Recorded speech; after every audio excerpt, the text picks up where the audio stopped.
Think about your neighbor for a moment, the person who lives next door. You might know their name. You might say hello when you get the mail. Maybe you've borrowed a tool from them or watched their kids play in the yard. They are a normal part of your life. Now, ask yourself a difficult question. What would it take for you to harm them? What would have to happen in the world, or in your own mind, to turn that person from a neighbor into an enemy? It feels like an impossible question. It feels like something that could never happen. But it has happened. In 1994, in the small African country of Rwanda, something terrible took place. In just 100 days, nearly 800,000 people were killed. This wasn't a war fought by distant armies with complex weapons. Much of the killing was done by ordinary people. It was done by neighbors, using simple farm tools. Friends turned on friends. Spouses turned on each other. The world looked on in horror, asking one thing: how? How do you turn a country of neighbors into a country of killers? The people who did this were not born monsters. They were people. They were farmers, teachers, and mechanics. They were mothers and fathers. To understand what happened in Rwanda is to understand something dark about the human mind. It is a story about how easily we can be led, how powerful fear can be, and how thin the line is between peace and violence. This is not just a story about a faraway place. It's a warning about the hidden buttons inside all of us. And to understand how those buttons get pushed, we have to look back at the years before the killing began. Hate is not born overnight. It is built piece by piece over many years. In Rwanda, the foundation for conflict was laid long before 1994. The story begins with two main groups of people, the Hutu and the Tutsi. For centuries, they lived together. They spoke the same language and shared the same culture. The lines between the groups were often blurry. A Hutu could become a Tutsi, or a Tutsi could become a Hutu. Then, in the early 1900s, Belgium took control of the country. The Belgian rulers wanted to organize the society to make it easier to govern. They did something that would change Rwanda forever. They became fascinated by the differences between the Hutu and the Tutsi. They started measuring people's noses and how tall they were. They decided that the Tutsis, who were often taller and had narrower features, were a superior race. They believed the Tutsis were more like Europeans and were natural leaders. This was a made-up story, but the Belgians made it real. In 1933, they introduced a national identity card. On this card, every single person was labeled. You were either Hutu, Tutsi, or Tua. Suddenly, the blurry lines became sharp and permanent. Your group was not something that could change. It was written on a card you had to carry for the rest of your life. The Belgians gave the best jobs and positions of power to the Tutsi minority. The Hutus, who made up about 85% of the population, were mostly kept out. Imagine living in a country where you are told, officially, that you are the lesser group. A deep resentment began to grow. For decades, this feeling simmered under the surface. The identity card became a symbol of this division. It was a constant reminder of who was in and who was out. In 1962, Rwanda gained its independence from Belgium. The power structure flipped completely. The Hutu majority took control of the country. Now it was the Tutsis who were on the outside. Years of resentment boiled over into violence. Many Tutsis were killed, and hundreds of thousands fled the country. For the next 30 years, Rwanda was a country full of tension. The government was run by Hutus, and they reminded the population constantly of the past. They taught a version of history where the Tutsis were foreign invaders who would oppress the Hutu people. Economic problems made things worse. There was not enough land, and jobs were scarce. It is easy to blame another group for your problems when you are struggling to survive. The country became a tinderbox. The people were divided. There was a long history of anger and mistrust. The economy was failing. All that was needed was a spark to set it all on fire. That spark would come from the radio. On the evening of April 6, 1994, a plane was shot down over Rwanda's capital city, Kigali. On board was the president of Rwanda, a Hutu. To this day, no one is sure who fired the missile. But it did not matter. For the group of extremist Hutu leaders waiting for a chance to seize power, this was the perfect excuse. Within hours, they took control of the government and the military, and they had a powerful weapon ready to use: the radio. In the months leading up to the genocide, a new radio station had become very popular. It was called RTLM. It was not like the boring state-run radio. RTLM played cool, popular music. The hosts were funny and energetic. They spoke in a casual way, like friends chatting. People all over the country tuned in. It was the sound of modern Rwanda. But hidden among the music and jokes was a message of pure poison. The station was secretly funded by radical Hutus who wanted to get rid of the Tutsis forever. Slowly at first, then with growing intensity, the hosts began to plant ideas of fear and hatred. They told their listeners that the Tutsis were planning to take back power and kill all the Hutus. They said the Tutsis were not to be trusted. They were secret enemies, pretending to be your friends. After the president's plane was shot down, the friendly mask of RTLM came off. The station became the main voice of the genocide. It stopped being entertainment and became a tool for organizing murder. The hosts began broadcasting orders. They told Hutu citizens to put up roadblocks to catch Tutsis trying to escape. They read the names, addresses, and even the license plate numbers of specific Tutsi families, telling listeners where to find them. Most chillingly, they used a specific word to talk about the Tutsis. They called them inyenzi. In the Rwandan language, this word means cockroach. This is a key part of the psychological machine of genocide. It's a process called dehumanization. You cannot easily convince a good person to kill another person, but it might be easier to convince them to kill a pest. A cockroach is something you step on without thinking. It is dirty, it carries disease, and it must be exterminated.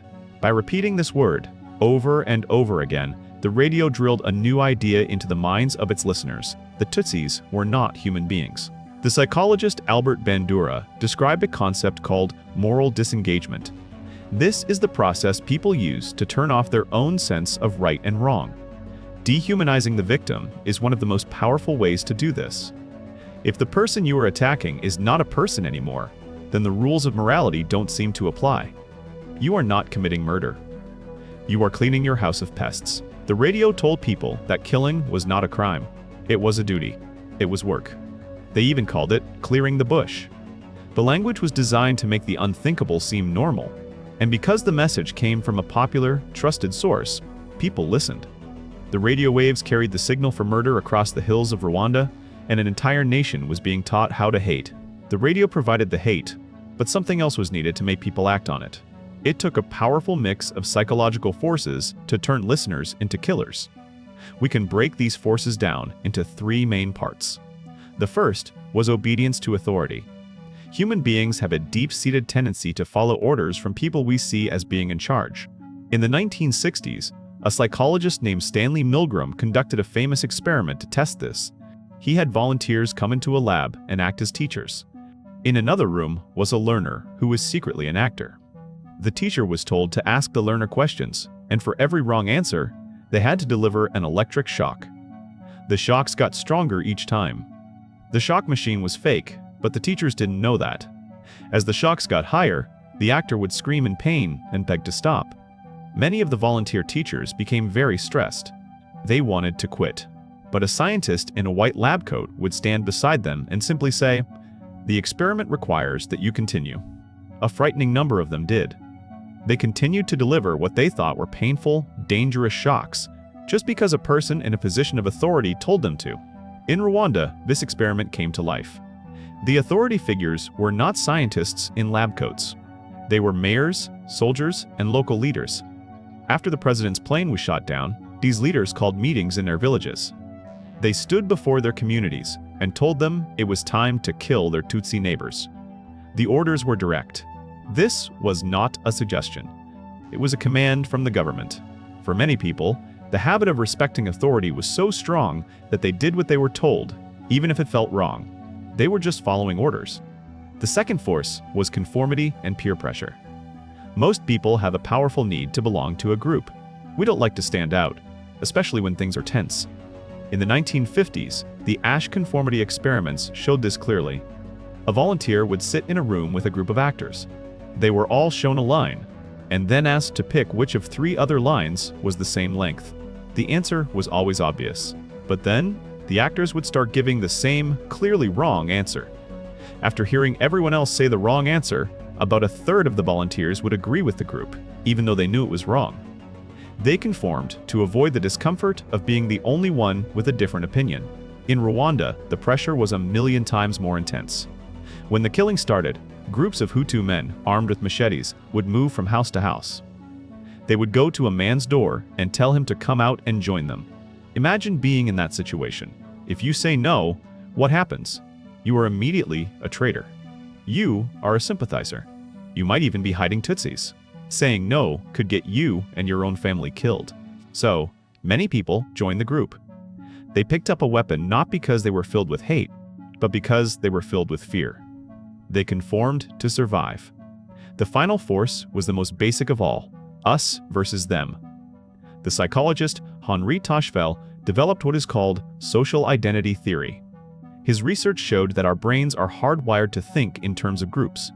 As soon as you divide people into an in-group and an out-group, our behavior changes.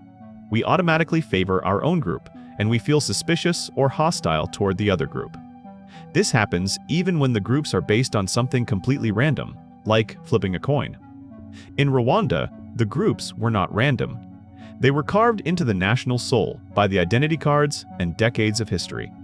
The propaganda machine made this us versus them feeling the only thing that mattered. It told the Hutus, it is either them or it is us. They are planning to destroy you. You must get them before they get you. This turned the situation into a fight for survival. When you believe your entire group is about to be wiped out, you can justify doing terrible things to protect it. Obedience, conformity, and group identity created a perfect storm. These three forces, working together, built a machine of murder that swept across the country. When we look at events like the Rwandan genocide, it's easy to feel a sense of despair. It can seem like people are just puppets, controlled by the situation around them. The idea of the power of the situation is a famous one in psychology. It was explored in the Stanford prison experiment, where college students assigned to be guards in a fake prison quickly became cruel and abusive. The experiment suggested that the situation itself, not the character of the individuals, was what caused the bad behavior. The situation in Rwanda was more extreme than any experiment. There were orders from above, there was pressure from peers, and there was a constant drumbeat of fear from the radio. It seems like an unstoppable force, but it was not. Even in the darkest moments, there were people who made a different choice. They resisted the pull of the situation. They held on to their own sense of morality. These were the Hutus who said no. They refused to kill. This was an act of incredible bravery. Refusing an order could mean instant death, yet some people did it anyway. There were Hutu mayors who were killed because they would not allow massacres in their towns. There were ordinary farmers who, when the killers came to their door, lied and said there were no Tutsis hiding in their home. There were countless quiet acts of defiance. A Hutu wife hiding her Tutsi husband. A Hutu family taking in their Tutsi neighbors, sheltering them in secret rooms or out in the fields, sharing their own small amounts of food. One of the most famous examples is Paul Rusesabagina, the manager of a hotel in Kigali. He used his position and his courage to shelter over 1,300 people inside the hotel walls, protecting them from the killers outside. His story was told in the movie Hotel Rwanda, but there were thousands of other unknown heroes. They are not famous, but their choices prove something important. They show that the situation, no matter how powerful, does not remove our ability to choose. Authority can be defied. The pressure to conform can be resisted. It takes immense courage, and not everyone can find it. But their existence shows that the machine of murder was not perfect. There were always people who threw sand in the gears. They remind us that even when everything seems lost, individual choice still matters. They are proof that our shared humanity can survive in the most inhumane of times. The killing in Rwanda lasted for 100 days. It only stopped when a Tutsi rebel army took control of the country in July 1994. The world was left with a nation in ruins. Almost 1 million people were dead. Millions more were refugees. The survivors had to find a way to live again, side by side with the very people who had killed their families. In the years that followed, Rwanda tried to find a path to justice and healing. They used a system of community courts called Gakaka, where perpetrators could confess their crimes in front of their neighbors. It was a long and painful process, and the scars of the genocide are still visible today. It is tempting to look at the story of Rwanda as a closed chapter of history, a terrible event that happened in a specific place at a specific time, but that would be a mistake. The real lesson of Rwanda is that it was not caused by something unique to that country or its people. It was caused by exploiting the vulnerabilities that exist inside all of us. The tools that were used in Rwanda are still here. The us versus them thinking is a basic part of human politics all over the world. Dehumanization still happens every day when we label people from other groups with insulting names or see them as less than human. The pressure to conform to our own group's beliefs is a powerful force on social media and in our communities, and the tendency to follow authority, sometimes without question, has not gone away. The story of Rwanda is a mirror. It shows us how fragile civilization can be. It shows us that good people can be led to do terrible things when the right psychological buttons are pushed. It is a quiet but constant warning. It reminds us to be careful with our words, to be skeptical of those who tell us to fear our neighbors, and to remember that the most important choices we make are the ones that happen when we are under pressure. The line between a neighbor and a killer is perhaps thinner than we would ever want to believe.